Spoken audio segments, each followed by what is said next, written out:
Hey there! In this video, I'm going to go over the Sony a6700 and how it compares with the Canon R7, mostly for shooting video.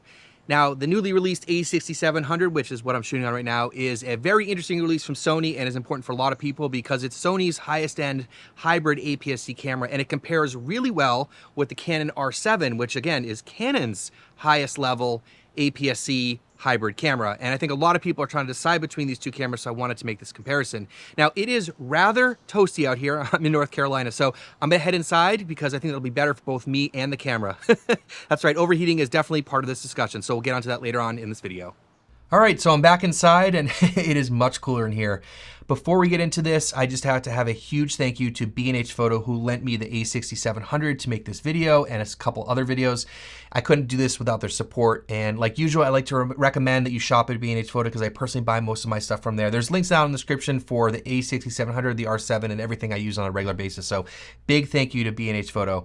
Now, I also want to mention that I don't physically have a Canon R7 at the moment, which is actually okay because I've owned the R7 for a long period of time, and I've done extensive tests and reviews about the camera, and I've probably made more videos about shooting video on the R7 than probably anyone else on YouTube. So I have a lot of experience with the camera, and also when I had the R7, I was able to do technical comparisons with the FX30, and I'm going to show you a lot of those in this video because they're also applicable. The FX30 and the a6700 have the exact same sensor, and from everything I've seen, they produce identical images. So I'll probably use the a6700, 6700, and FX30 interchangeably in a bunch of situations, but I have these comparisons so we can talk about some of the technical differences between the R7 and the a6700. In terms of image quality, these cameras are very, very similar to each other because they both shoot in oversampled 4K up to 30 frames per second.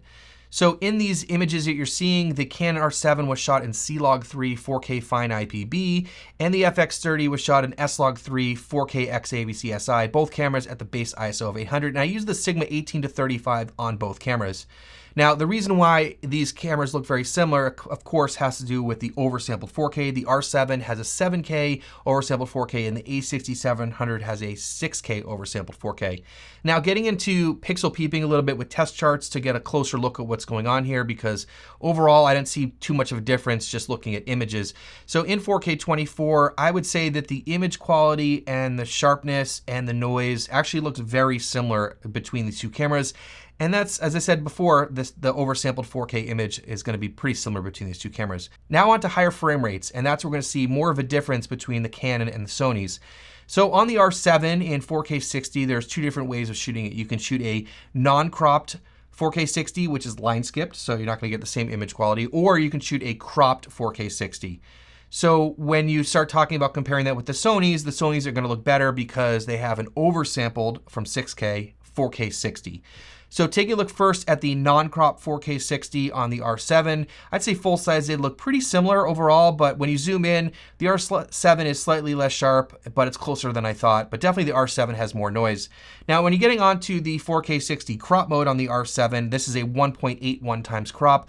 The R7 is slightly sharper in crop mode than non-crop mode, but the FX30 is definitely sharper and less noisy than both the line skip 4K 60 and the 4K 60 crop mode. Getting on to 120 frames per second, there's another big difference here in the way they handle 120 frames per second.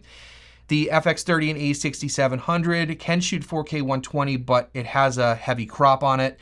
And if you compare this with the R7 does not shoot 4K 120. So to get 120 frames per second, you have to shoot that in 180 frames per second. So comparing the 4K 120 against the 1080p 120, the FX30 4K 120 is slightly sharper and less noisy, but it's actually closer than I thought. And this has to do with the fact that we're cropping in on an APS-C sensor, which is going to bring out more noise. So overall, I would have to give an advantage to the slow motion or higher frame rate capabilities of the a6700 and FX30 in terms of image quality, sharpness, and noise. But overheating is a different story, and as I said, we will get to that later. Next, let's talk about dynamic range. So one of the big differences between the R7 and the a6700 is the fact that Canon only lets us shoot in C-Log3 on the R7, not in C-Log2, which is their highest dynamic range log profile. Now, the a6700, we can shoot in S-Log3, which gives us the potential for the most amount of dynamic range. So the first example here I want to show you is me in a dark room next to a bright window. I expose for the highlights and then take a look and see in the shadows what's going on here. I have to give a slight edge to the FX30 here. There's definitely more information in the shadows. And also if you look at outside the window behind me, the highlights look better on the FX30 and it has a nicer roll off where it's softer and more pleasing and holds on to more information. And this is basically because of the log curves of S-Log3 versus C-Log3. And then taking a look at some earlier examples, which I showed you, if you take a look at this one with the car and you look in the background, the highlight roll off is much nicer on the FX30 and just looks better. And then if you take a look at this example with my face here, you can see the highlights again look more pleasing, has a softer roll off. So overall, I'd have to give a dynamic range advantage to the FX30 and a6700. In terms of low light, I have to say that these cameras have pretty similar performance in the low ISO range. There was a pretty steady increase of noise as the ISO increases, and they were both pretty similar up to around 10,000, but once you get to 12,800 and 16,000, the R7 was slightly better, and above 16,000, neither of them were really that good. These cameras are not really great in low light, but I have to give a slight advantage to some of those higher ISOs to the R7, but again, pretty similar in the lower ISO range up to about 10,000. In terms of autofocus, the R7 came out about a year ago, whereas the a6700 just came out and has that brand new AI chip for better autofocus technology and improvements. Now, I didn't get to test this out, of course, because I don't have the R7, but the R7 has fewer subject detection modes. It has people, animals, and vehicle. The a6700 has human, animal / bird, animal, bird, insect, car / train, and airplane. So this should be interesting to test out, but a lot more different modes and new technology that's in the a6700 because of that new AI chip. Next, let's talk about IBIS. Now, I was curious if the a6700 would have an improved IBIS system over the FX30, and the a6700 is actually listed at 5 stops of stabilization versus 5.5 on the FX30. Now, I don't have all this stuff to compare, but my buddy Jeff over at Reach Films made a video comparing them, and I'll leave that video linked down below. But basically, the 6700 and the FX30 perform very similarly in terms of IBIS. So the tests I made earlier with the R7 against the FX30, I think will give us a good idea about what's going on. Again, I use the Sigma 18-35 for these tests, and when you're comparing the Canon system with the Sony system, the Canon IBIS is the same, as a sensor shift stabilization, which is equivalent to like the standard IBIS in the Sony cameras. And when you do IBIS plus electronic in the Canon, it's similar to the active stab. So if you take a look at these examples, I always do walking test and static shots. Now, in terms of the walking shots here, I'd say that the Canon does a way better job in terms of, just making it look smoother. And then when you get on to looking at the static shots, I think they are pretty similar between the two systems here. But one thing I do want to point out is that Canon does have a lot of stabilized lenses, and I was using a non-stabilized lens in these examples because I was using the Sigma 18-35. So if you're using some of those stabilized lenses, the R7 will perform better than shown in these examples. Next, let's talk about rolling shutter. And neither of these cameras are really that great for rolling shutter performance, but the FX30 is definitely better than the R7. I'd say the R7 is really bad. So if rolling shutter is something that you are concerned about, the FX30 is definitely better than the R7. Next, on to the big discussion of overheating and run times. So the first tests I want to talk about here are going to be in the studio. So it's 70 to 75 degrees Fahrenheit and low humidity because the air conditioner's on.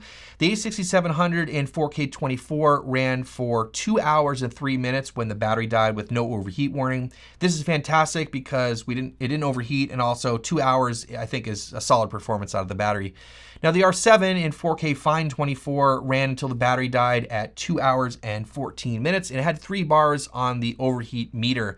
Now, I really like that Canon has this meter because it gives you a sense of how warm the camera is versus Sony. Once you get close to overheating, it just sort of flashes a warning and then shuts off. So in addition to this, there's also a non-fine mode in the R7. So you can shoot 4K 24 with a line skip mode, so it's not oversampled.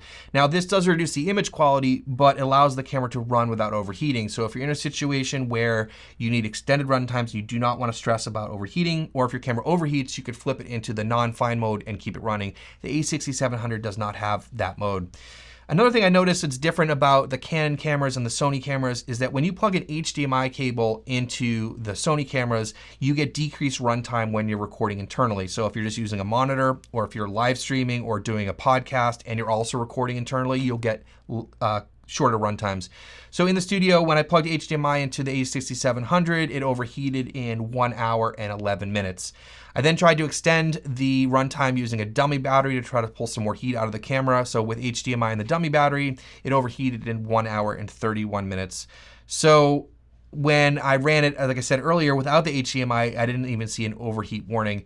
Now, I didn't test this on the R7 when I had the R7, but just from my overall experience testing all these cameras, the HDMI being run off the camera while recording internally in the Canon cameras really didn't make much of a difference compared with the Sony cameras. And also the R7, as I said before, has that line skip mode if you really need it, which runs cooler. So in terms of 4K 24, I definitely have an advantage going to the R7. Now onto higher frame rates. The a6700 in 4K 60 ran for 19 minutes until it overheated, which is not a very strong performance. Like we were saying before, the R7 has two different modes in 4K 60. So in the non-fine, that's the non-cropped but line-skipped 4K 60, it ran for 1 hour and 40 minutes until the card filled up, but it did have 6 bars of overheating, but it didn't overheat. Now the R7 in the 4K cropped 60 frames per second, again, ran until the card filled up at 1 hour and 40 minutes, but the overheat warning was at 10 bars and flashing. It was about to overheat. So if you're looking for longer run times in 4K 60, I'd recommend the R7, but if you're looking for better image quality, like we were talking about before, the a6700 is going to be a better bet. In terms of 120 frames per second, of course, we can't test 4K 120 on the R7 because it doesn't do that, but on the a6700, it only ran for 18 minutes until it overheated. Now on to the outdoor tests. So for all these tests, I had the cameras out in the sun, and being in North Carolina is usually pretty humid here. So the a6700, when I tested it, it was about 80 degrees Fahrenheit outside, and in 4K 24, it overheated in only 22 minutes. So not a very strong performance for the a6700. When I tested the R7 last summer, it was between 85 and 90 degrees Fahrenheit, and in 4K fine 24 frames per second, that's the oversampled 4K, it ran for 1 hour and 1 minute. So about 3 times longer than the a6700. But like I said before, we have that line skipped or non-fine 4K mode. So in 4K non-fine 24, we got 2 hours and 58 minutes until it ran out of battery, so it didn't overheat. So we got basically unlimited runtime in that mode, and also we got a longer runtime just in terms of battery life than we did in the 4K fine. So overall, I have to say, huge advantage for the R7 in terms of heat management and not overheating nearly as quickly. So there was a lot of details that I just went through there. Let's talk about what's the same between these two cameras. I think overall they have very similar image quality when you shoot out in the real world, as you saw in those examples earlier on in this video. They both shoot 4K 10-bit 422. There's no recording time limits. They both have an APS-C sensor, and they both have great battery life. But now onto the differences. First of all, the sensors, which I've been talking about before in terms of video, but in terms of photography, the R7 has a 32.5 megapixel sensor versus a 26.1 megapixel sensor, which can make a little bit of a difference in terms of photography and cropping and all those sorts of things. The APS-C sensor is a little bit tricky to understand here. Now, with the Canon cameras, they have a 1.6 times crop, and in the Sony cameras, they have a 1.5 times crop. So there's a little bit of a difference in video, because in video, the a6700 has an additional 4% crop. So in video, the R7 has a 1.6 times crop, and the a6700 has a 1.56 times crop. So they're a little bit closer. In terms of codecs, there's definitely a difference between these two cameras. The R7 has 2 different flavors. You can shoot an IPB or IPB Lite. On the Sony camera, they give you all their options. So you can shoot in the XAVC-SI, which is their all-intra codec. You can shoot in their XAVC-S, which is their long-op or IPB codec. And they also have the HS codec, which is their highly compressed H.265. So a lot more options for codecs in the a6700. The higher frame rates is definitely a big difference, which we've already talked about. You get the oversampled 4K 60 in the a6700, and you get 4K 120, which you don't get any 4K 120 in the R7. In terms of the LCD screens on the back of the cameras, the a6700 has a 3-inch 1.03 million dot screen, and the R7 has a 3-inch 1.62 million dot screen. So the R7 has more resolution, and in general, I think looks better than the a6700. This is their older screen. I was bummed when they didn't put the higher resolution screen of the FX30 in this camera. In terms of the EVF, they're both listed at 2.36 million dots. but the R7 definitely seems larger and easier to see, and it's also in the center, which I personally like because it's lined up with the lens, versus the a6700 has that sort of rangefinder placement on the side here, and it's just a lot smaller and harder to, in my opinion, look through and get an image out of. But on paper, they have the same amount of resolution. In terms of photo frame rates, the R7 has a pretty big advantage here. It can shoot 30 frames per second electronic and 15 mechanical. The a6700 can do 11 electronic and 11 mechanical. So if you're into high burst rate photography, then the R7 is going to have more of an advantage. Next, let's talk about the body shape, build quality, and ergonomics, and all that sort of stuff.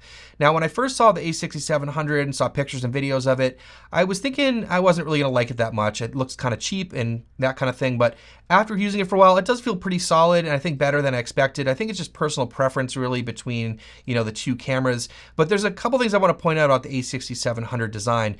First of all, they made some really nice improvements. I really do like this new implementation of the photo, video, S&Q dial.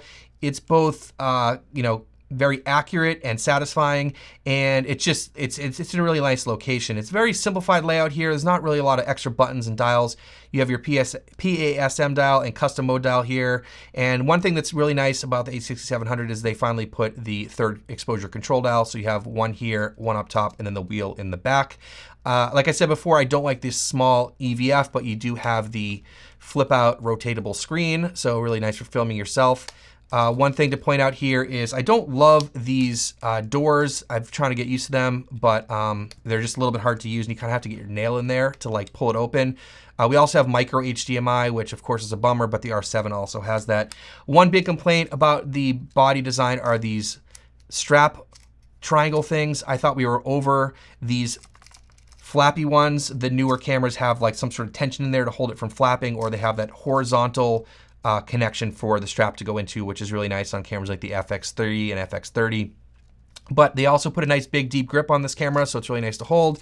And that means we have the full-size FZ100 battery, which is fantastic, and where we're getting really nice run times on the a6700. Now, the R7, in my opinion, is a little bit nicer to hold and to use, but again, neither of these cameras I'm really going to complain about too much, other than, as I said, the EVF. It's really just personal preference about the two cameras and which one you like. Personally, I prefer the ergonomics and feel of the Canon cameras over the Sony cameras, but the Sony camera works absolutely fine, and that's just my personal preference. In terms of memory cards, they both take SD cards, but the one big difference here is, of course, the a6700 has one SD card slot, whereas the R7 has two SD card slots.